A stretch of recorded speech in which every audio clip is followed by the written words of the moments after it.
Strasfeld, queríamos hacer un poco de memoria histórica, ya que tenemos oportunidad de hablar con usted, y queríamos preguntarle desde su visión de cómo fue esta introducción de los autores latinoamericanos del boom aquí en Alemania. Dado que estamos en Frankfurt, lo mejor es empezar con el año 1976, cuando por primera vez la feria aquí del libro tenía un tema, y el tema era América Latina. Entonces, yo había empezado a trabajar en el 74 en la editorial Surkamp para introducir autores latinoamericanos y españoles, porque aquí todo andaba un poco en la cuerda floja, no como en Francia o en Italia, donde la literatura, el boom ya había triunfado. Entonces habíamos empezado a comprar títulos. Mi primer título fue Rayuela, de Julio Cortázar, cuya traducción luego tardó 7 años. Pero habíamos empezado, y cuando de repente viene la Feria de Frankfurt con un tema, pues el editor Siegfried Unseld dijo: ahí vamos a concentrar todos los esfuerzos, y por lo tanto Surkamp publicó 19 títulos a la vez. Y esto era como una revolución total y absoluta, y todos los otros editoriales, las otras editoriales por supuesto también tenían un título o 2 títulos, con lo cual de repente Alemania se encontró con un continente y su literatura de la cual prácticamente no tenía idea. Así que estos fueron los principios. ¿Cuáles fueron las obras que más gustaron, o cuáles fueron los autores que empezaron con esa introducción de autores alemanes en Latinoamérica? ¿Cuáles fueron los mejor recibidos al principio? Todos lo tenían bastante complicado. En aquel año salió publicado la primera novela, bueno, por primera vez, una novela de Juan Carlos Onetti. Rulfo estaba publicado pero olvidado, lo republicamos. Y Octavio Paz solamente se conocían un par de poemas, y El laberinto de la soledad, con lo cual republicamos El laberinto de la soledad. Y así hicimos una pesca de lo que ya había y que fue olvidado, más lo nuevo. Manuel Puig salió por primera vez, y entonces los autores un poco lo tenían complicado todos. Ni siquiera en aquel tiempo García Márquez era una estrella. Y Mario Vargas Llosa, por supuesto, también tenía ya 2 libros publicados, pero el segundo, que fue La Casa Verde, ni siquiera existía en bolsillo, con lo cual republicamos La Casa Verde en bolsillo. Así que los comienzos fueron bastante lentos y complicados. Había traducciones que estaban abreviados, por ejemplo, obra de Jorge Amado, también de Alejo Carpentier. Los Pasos Perdidos, por ejemplo, tenía un título absurdo y había que rehacerlo, la traducción. Es decir, que había, yo diría, como 5, 6, 7 años de paciente labor de construcción. Pero luego, cuando el problema de las traducciones se suavizó un poquito, cuando había más traductores jóvenes, buenos, y cuando por otra parte el público podía contar con que cada año casi había una obra maestra, fuesen Tres Tigres, fuesen Paradiso, finalmente 7 años después, en 81, Rayuela. Es decir, que todo era bueno, todo era nuevo, y eran años verdaderamente bonitos, verdaderamente bonitos.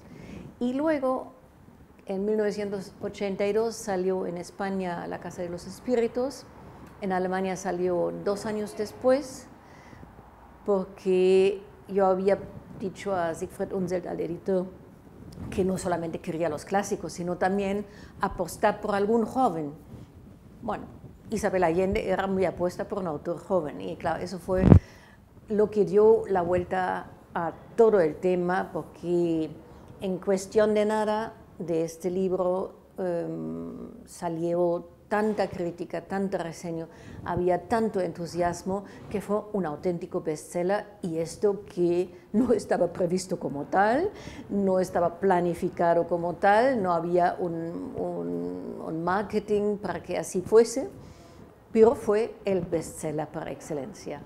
Y entonces, claro, ya a partir de entonces los siguientes años fueron, cada año prácticamente había un nuevo libro de Isabel Allende y simultáneamente seguía pesquisando las grandes obras para retraducirlas, para traducirlas por primera vez, para continuar con la obra completa, por ejemplo, de Mario Vargas Llosa, de Onetti, de Puig, de Bioy Casares, los cuentos de Cortázar, etcétera, etcétera, etcétera. Es decir, que prácticamente, ya que la competencia todavía no era muy feroz, podía tener todos los autores de América Latina que quería, y esto lo he aprovechado 100%. Los únicos que no podía tener eran Borges, que tenía editor fijo, García Márquez, sobre quien hizo mi tesis de doctorado, pero no podía ser, y Carlos Fuentes también estaba en otra editorial.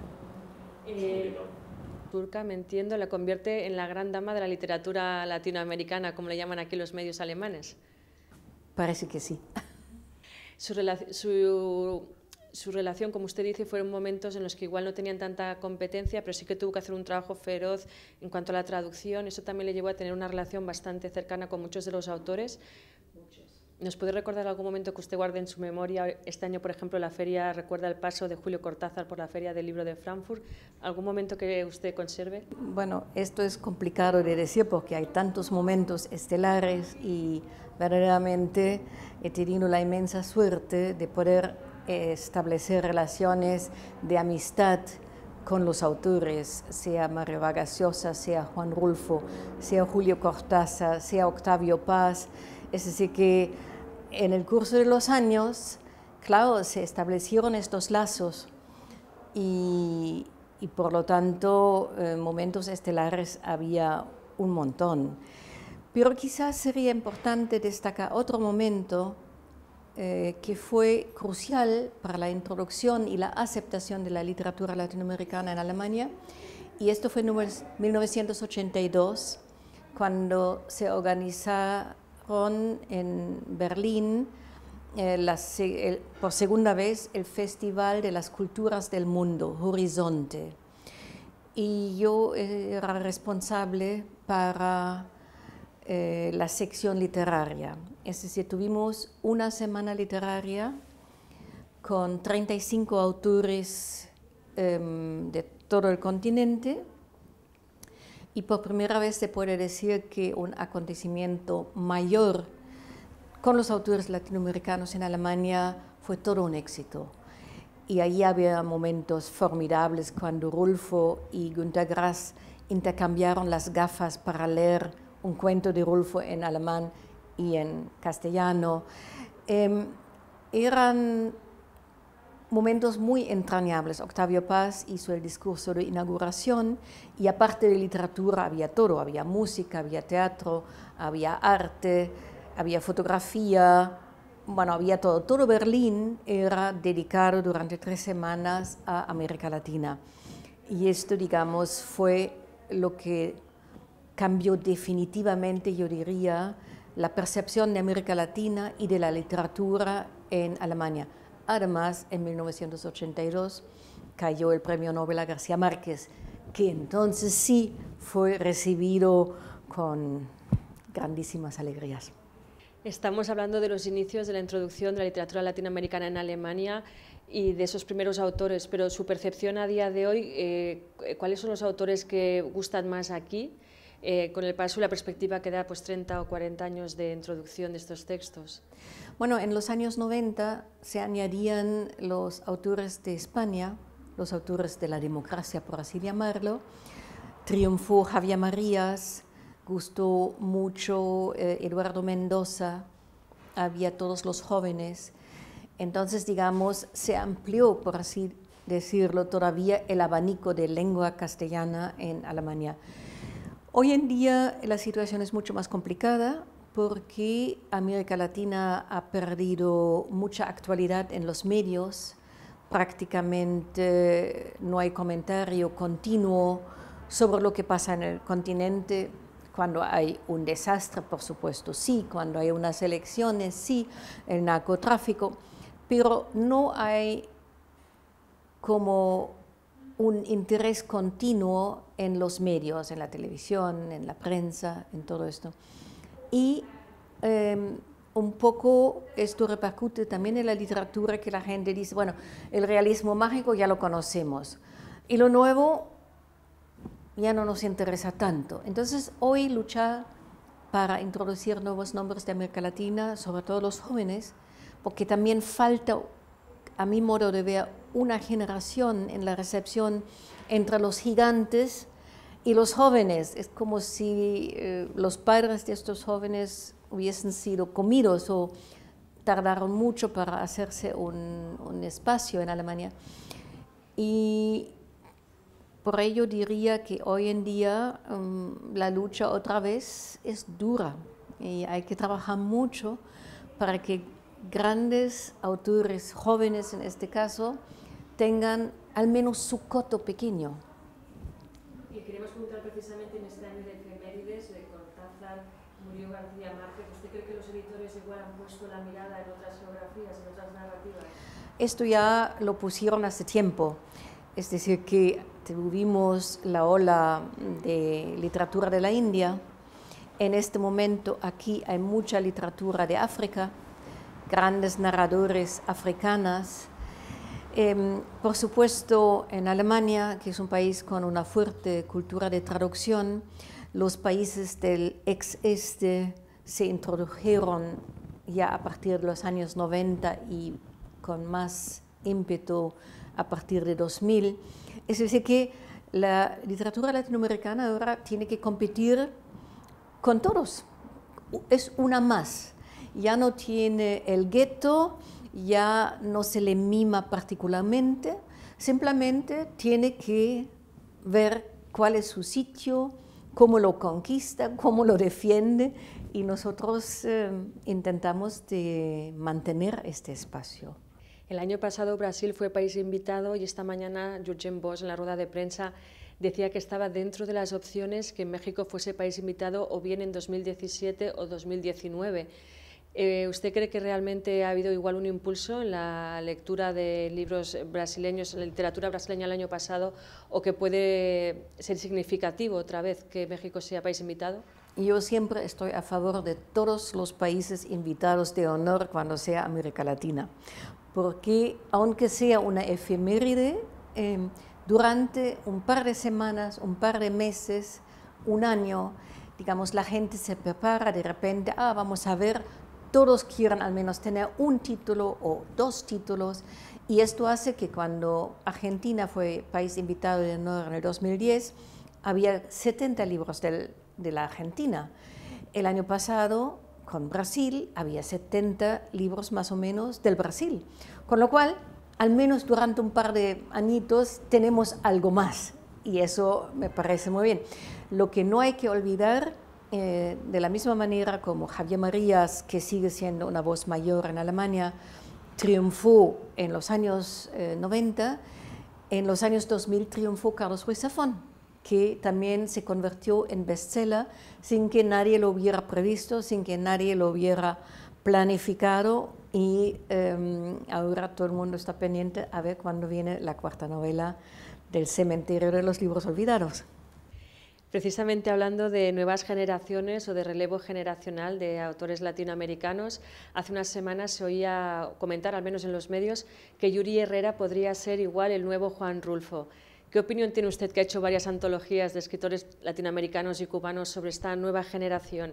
Bueno, yo ahora trabajo en Fischer, en la editorial es Fischer desde hace 6 años, y por supuesto quería decir, bueno, ahora yo me concentro en las nuevas generaciones, y por eso hice una antología que se llama Barcos de Fuego, donde reuní 36 cuentistas de América, diciendo, esta es la nueva generación. Los escogí nacidos después del 60, tampoco son ya tan jóvenes, y en Fischer intento descubrir nuevos autores, y efectivamente Yuri Herrera es una apuesta mía en Fischer, y creo que sus 3 novelas son tan extraordinariamente originales, poéticas, densas, nuevas, con una escritura matizada y muy cuidada y muy trabajada, donde por una parte recupera vocabulario muy viejo,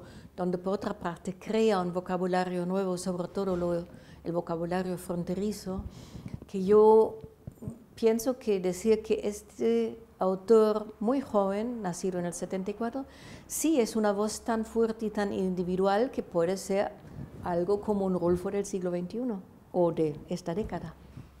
Hice otra antología, Nuevos Narradores Cubanos. ¿Nos podría decir un poco qué voces descubrió?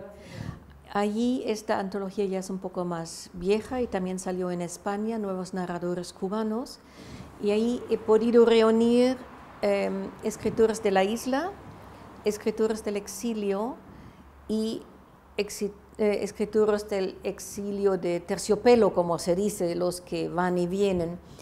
Y también cogí autores nacidos después de la revolución, así que del 59. Y veo que hay mucho talento en el cuento, y quisiera destacar a Ángel Santiesteban en este contexto, que me parece una voz muy potente y muy fuerte, mientras que con la novela, que todo el mundo espera, y yo también, no sé qué les pasa a los cubanos. Es decir, que había algunas novelas, pero nada que me entusiasmara 100%. Estaba usted hablando hace un momento de esa generación un poco perdida, esa generación que vino después del boom, que les costó encontrar su identidad. ¿Usted cree que estos nietos de los escritores del boom tienen rasgos comunes o más bien hay una polifonía de voces dentro de los actores jóvenes? Yo creo que son muy diferentes de todos porque crecieron de manera diferente, la mayoría en las megacities, con la televisión, con la violencia, pudiendo leer lo que quisieran, la influencia del cine. Tienen voces muy individuales y verdaderamente esto es una polifonía, y dentro de esta polifonía hay que ver qué es lo que seduce a algunos o a muchos, y creo que se están trabajando su camino. Y yo pienso que es una generación que puede ser muy fuerte. He leído en alguna entrevista que usted decía que es una generación fuerte, que se atreve a enfrentarse a ese pasado muy complejo que ha habido varias de las dictaduras. ¿Usted cree que esta generación ahora está consiguiendo reconstruir un poco la memoria histórica y enfrentarse, haciendo un paralelismo que ha hecho usted alguna vez también con autores alemanes?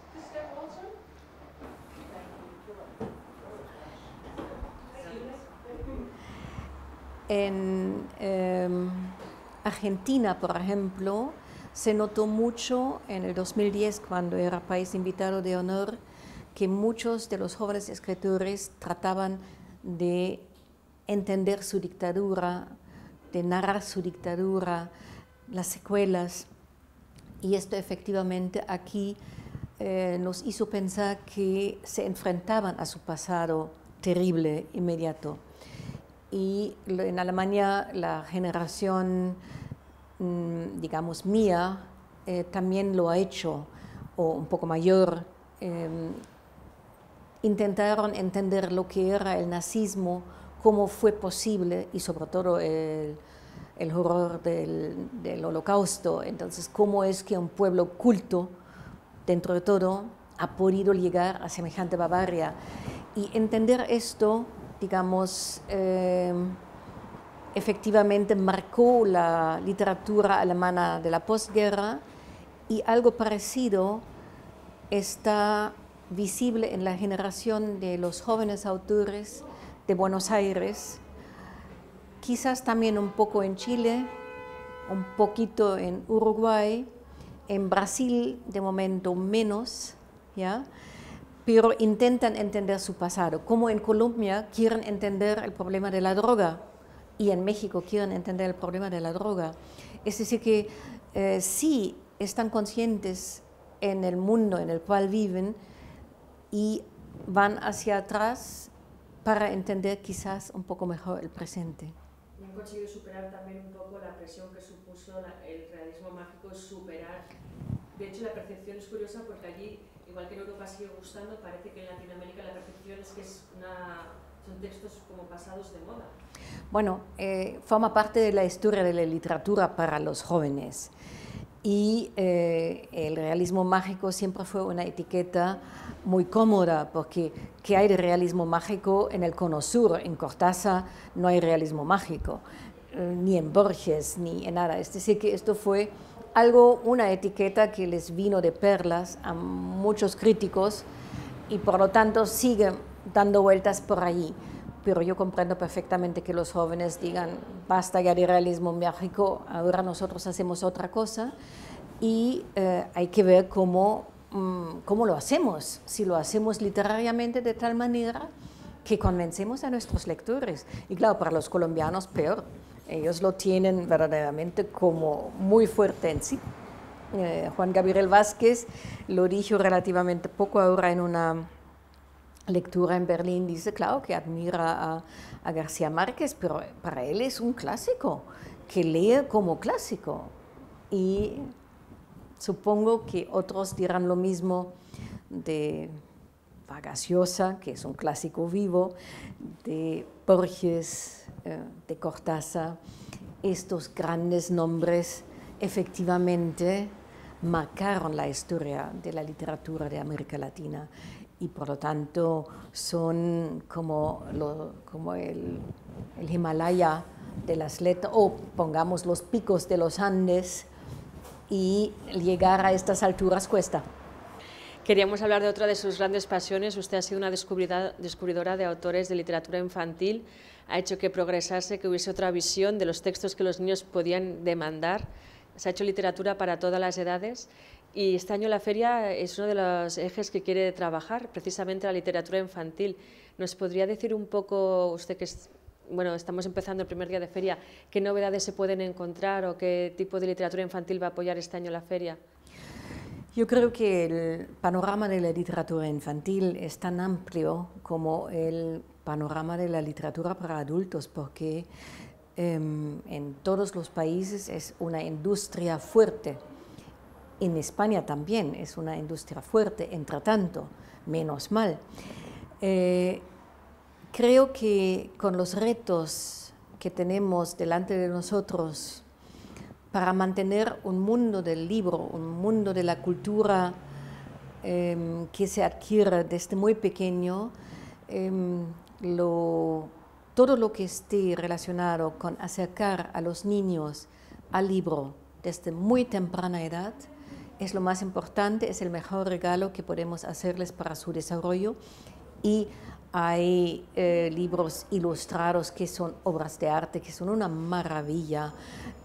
Hay textos realmente para todas las edades y para cada franja se pueden encontrar textos fuertes, impactantes, y a la vez lo que a mí me importa es vivimos en un mundo globalizado y entonces yo procuro encontrar textos en los 5 continentes para que los niños desde muy chicos se familiarizan con historias que quizás tengan que ver con África o con América Latina o con Finlandia, y que vean, son historias y también me podía pasar a mí, solamente que los contextos son diferentes. Y creo que apoyar más a la literatura infantil en España y en América Latina es un deber que tienen los políticos, pero como deber muy grande. Si no, este mundo, si uno llega muy tarde al mundo del libro, con la competencia hoy de todos los juguetes electrónicos, es complicado interesar al niño con 2 años para que lea un libro cuando tiene un tablet al lado. Esto tiene que venir de antes, con lo cual, en cuanto antes se empieza, mejor. Precisamente Finlandia trae como uno de los autores más destacados a Timo Parvela, y él decía que se ha dado cuenta que a los niños parece que les cuesta llegar al final de un libro, que tienen que adaptarse o acostumbrarse a estas nuevas generaciones que están acostumbrados a otro ritmo de juego y de lectura. Y usted también hablaba del empobrecimiento del lenguaje.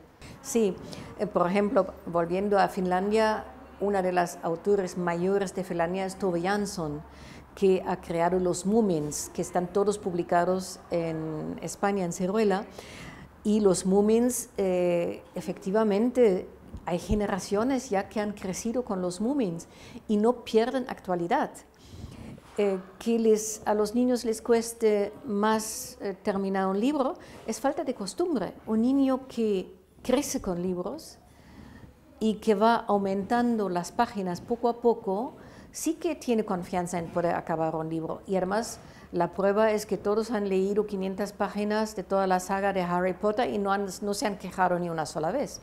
Con lo cual, esto es un poco un mito, pero la distracción electrónica es muy fuerte y allí los padres y los educadores, los profesores, tendrían que fortalecer el interés por la lectura, presentarla de tal manera que el niño voluntariamente diga, esto es maravilloso, y se olvida de todo y entra en un libro. Esto es un regalo muy importante que yo diría padres y profesores tenemos la obligación de dárselo a los niños. Vamos a 3 preguntitas breves y ya le dejamos. Hablando precisamente de nuevas tecnologías, le queríamos preguntar su percepción sobre la irrupción del ebook en la literatura. En Estados Unidos es otra realidad, pero esta mañana Georgian Boss decía que aquí el impacto de la lectura digital es un 4,7 del total de ventas. ¿Qué percepción tiene usted con la perspectiva que le da a conocer el sector editorial? Bueno, que aquí el impacto sea tan modesto tiene que ver con el precio fijo del libro. Por lo tanto, el ebook aquí es prácticamente igual de caro o de barato que un libro impreso. Y esto hace que mucha gente diga, bueno, entonces ya compro el impreso. Para viajar, por supuesto, en lugar de llevar 10 libros, es mejor llevar un tablet. Hay que llegar a una especie de equilibrio, pero sobre todo, y esto vale sobre todo para España, se necesita una legislación fuerte que prohíba la piratería, que verdaderamente se castigue la piratería, que se mantenga, por supuesto, el precio fijo del libro y que la distancia entre ebook y libro impreso quizás no sea excesivamente grande. El año pasado nos decía un experto, Javier Zelaya, que igual en Latinoamérica tiene la ocasión de aprender de los errores, ya que la llegada de las nuevas tecnologías allí es relativamente más tardía. ¿Usted cree que el planteamiento del ebook o la entrada de los textos en ebook en Latinoamérica igual podrá aprender de las cosas que nos han planteado también allí? Allí, otra vez, lo primero, una buena legislación que prohíba la piratería. La piratería en América Latina es inmensa, y preguntarlo a Mario Vargas Llosa es ejemplo clarísimo de lo que está pasando ahí. Por supuesto, el ebook con una buena legislación en América Latina puede ser de enorme utilidad porque no hay tantas librerías, no hay tanta oferta, los libros importados a veces suelen ser muy caros, entonces con tal de que sean lectores y que luego buscan también el libro impreso, porque un lector es un lector y en algún momento quiere tener sus libros también en la mano. Abierto, pero legislación. La autopublicación es otro de los ejes que este año, el año pasado ya se vio que la Feria del Libro de Frankfurt prestaba mucho apoyo. ¿Usted cree que es una nueva vía para jóvenes autores la autopublicación? ¿Es una moda que igual sea un poco pasajera? ¿Volveremos a un modelo tradicional? ¿Qué análisis hace usted? Bueno, hay tantos libros que se publican que son totalmente superfluos, que si encima de todo a esto añadimos aún la autopublicación sin filtración, sin corrección, sin nada, bueno, puede ser muy importante para el ego de la persona en cuestión y quizás muy de vez en cuando algo sale de ahí, no necesariamente tienen que ser los 50 Shades of Grey, pero yo diría la oferta editorial en este momento es sumamente amplio y finalmente en las editoriales, en el abanico de las tendencias que hay, mucha gente con mucha ilusión busca un buen manuscrito, lo edita, trabaja con el autor y no hay que menospreciar todo este trabajo, que el libro no llega de la mesa del escritor o del ordenador del escritor y tal cual va a la imprenta. Es decir, que hay muchos pasos intermediarios y por lo tanto la autopublicación, bueno, cada cual a su gusto.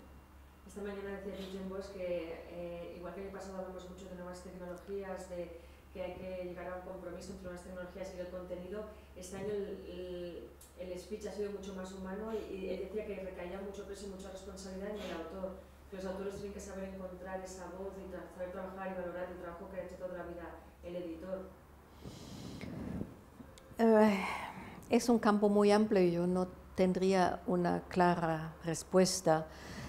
El autor hoy en día se tiene que involucrar mucho más porque se le pide el trabajo de promoción, que se comprometa, porque los medios quieren el autor para tocarlo y el público quizás también, la firma, el selfie con el autor.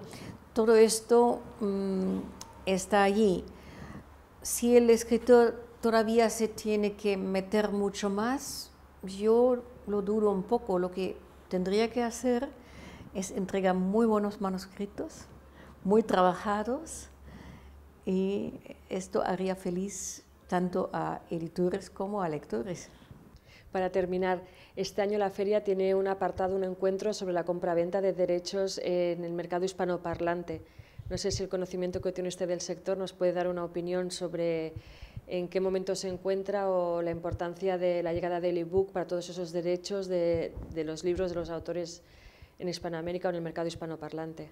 Bueno, yo ahí una vez más, y perdón por la insistencia, pero la legalización, las leyes de ebook se tienen que elaborar en cuanto antes, protección y lucha contra la piratería. En las ferias de Guadalajara, sobre todo los editores de América Latina han establecido ahora ya a lo largo de 20 y tantos años contactos más estrechos. Luego en LIBA también siempre hay un apartado de derechos, de consultas, para ver si comparten derechos o, por supuesto, también la distribución, un problema muy terrible en América Latina, claro, con las distancias y todo esto. Entonces yo creo que el sector es un sector activo y siempre interesado en encontrar nuevos contactos y nuevas fórmulas, nuevas cooperaciones, y esto me parece positivo porque un continente tan vasto como América Latina, que viaje un libro de Argentina a México o viceversa, es complicado. Allí el ebook, por supuesto, ayuda muchísimo porque uno lo manda y entonces si hay otro editor que hace una coedición con el editor argentino, pueden reducir costes, no hay tanta necesidad de transporte, etc. Todo eso me parece muy positivo y por lo tanto yo diría que los gremios de los escritores, editores es un tema, pero las editoriales individualmente están buscando mayor cooperación, mayor contacto y además están los grandes gigantes, es decir, que Planeta, que tiene dependencia en toda parte, Random House, que se come a todos y está en todas partes. Entonces esto automáticamente garantiza una mayor vinculación entre los países y entre los autores. Y luego hay muchos festivales donde los autores se conocen y donde establecen relaciones. Es un tema que varía de año en año y lo importante es mantener el interés por la literatura y por el libro y defenderlo a toda coste de unas mayores liberalizaciones. Es decir, que esto lo hemos visto en Estados Unidos y en Inglaterra, es decir, que sin el precio fijo del libro nos hundimos. Y yo creo que esto también es obligación de nuestros políticos de Europa, pero sobre todo de todos nosotros de luchar para eso y decir no, de ninguna manera, esto tiene que garantizarse, para el bien de todos. Ha sido un placer, muchas gracias. De nada. ¿Ya no me he movido mal?